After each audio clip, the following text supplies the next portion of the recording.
What's up, everybody? All right, let me show you some stuff here. This is my ancestral home of sorts. Well, not of sorts, it is my home. Africa.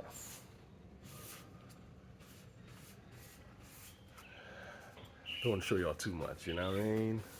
But this is where I'm at. I'm from here. My ancestors go way back here. You know what I'm saying?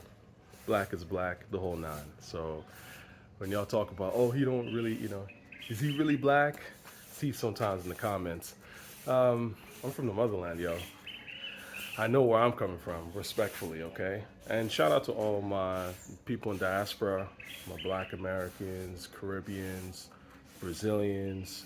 You know, if you black, you black. Doesn't matter. You're still home. This is still home. You know what I'm saying? If y'all want to come through, we welcome you with open arms. You know what I mean? We all family. So, speaking of family, I'm going to talk a bit about this whole Kendrick Lamar thing, real brief. As I said in my community channel, that this is turned into a tea sippers battle, and I don't really have interest in tea. On both sides, there's tea that Drake is spilling, and Kendrick's spilling a lot of tea. So ultimately, that stuff doesn't matter, especially when you come outside of the Western world, but in particular the United States and Canada, and you're spending time out here in the motherland and meeting real people, seeing the hardship, seeing people thrive and working hard. What Kendrick says about Drake and vice versa doesn't really matter to me in the grand scheme of things. And it never did, but it really doesn't matter. Now, as I've said before, I am probably the most objective rap critic on YouTube. So it's always interesting when people pretend that I'm biased towards Drake or whatever. At the end of the day, I just want to hear good shit. If Kendrick comes out with a rocket that really dismantles Drake, I'm for it because ultimately that's better for hip hop, right? But none of them have come with any kind of rockets, really. And that's the problem. Because, like I've said in my previous videos, rap is very anti competitive. It's been anti competitive for decades now. It's very much about beef and not skills battle, and those are two different things entirely, which is why when you're talking about beef, it gets into pettiness and tea. And all that stuff's cool for the Spice Girl audience, which Kendrick Lamar has a lot of. That casual audience, I like to see people beef and troll and clout and all that stuff. But for a rap fan, it's pretty boring because you're not saying anything that challenges the rap art form or challenges somebody to step their game up in terms of their art form.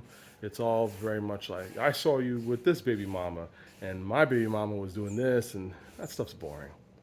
Now, I will say this, sort of to end it all, but I do think it's interesting that Kendrick Lamar's pen has become a little bit more focused when he's dissing Drake, which tells me that his activist act on To Pimp a Butterfly and all those other records where he was rambling a bunch of Lupe Fiasco nonsense tells me that, in fact, Kendrick is much more focused on being Drake hater than anything else. That's really when he gets inspired to actually say something, and he's not saying anything great at all. He never was. But my point is, at his core, Kendrick is an anti-Drake. That's what he is, really. He's not no deep activist. He's not no deep rapper. He's not somebody that's really showing anything important in the game. He's literally an anti-Drake. That's his position. His position is to do the things that Drake supposedly can't do, which is essentially his entire image. And that's why the internet trolls, many of them the white casuals that pump Kendrick up, ride for him. And it all fits the package, the whiny, suspect vocals, the awards, right? Because Drake can't win awards, so Kendrick wins awards. Drake won't get the Rolling Stones of the world buzzing over his stuff, so Kendrick is the one that gets Rolling Stones to break down the mediocrity of his supposed concepts and things. He's the anti-Drake. Kendrick cannot exist without Drake, whereas Drake can exist without Kendrick, and obviously was already existing prior to Kendrick even being a thing, right? And this is kind of why this battle is actually very lopsided, all things considered, because ultimately you can pretend that Kendrick has fired a rocket, but really all you're showing is that you're a Drake stan, right? You're focusing on who Drake's mother is, his father is, his maybe alleged daughter is. It's all a part of the Drake mythology. Like I said, Kendrick's entire existence is anti-Drake. it's it's lopsided. So that's my thoughts on the matter. I'm not really gonna play any of these disses ever again on any level on both sides. I don't. I haven't heard anything yet that makes me declare anyone a winner per se. They're all pretty weak. They're all pretty tea sippers, tea sippers special. So yeah, that's the rap game as it is right now, man. Peace and love.